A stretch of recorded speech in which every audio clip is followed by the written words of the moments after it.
Sayyidina Ali karramallahu wajhul kareem, he said that dunya jifa. Dunya is like a dead animal, but it's jifa, that's what it means. Worse than like a rubbish, actually, that we are filthy, dead, smelly meat is lying.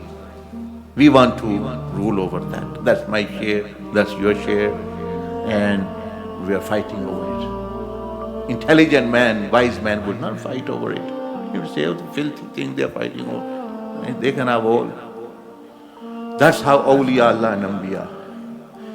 The governments they did, the rulership they did, like Sayyidina Usman ibn Affan, for only Allah subhanahu wa ta'ala and the betterment of people. Not that they had their own ego in play.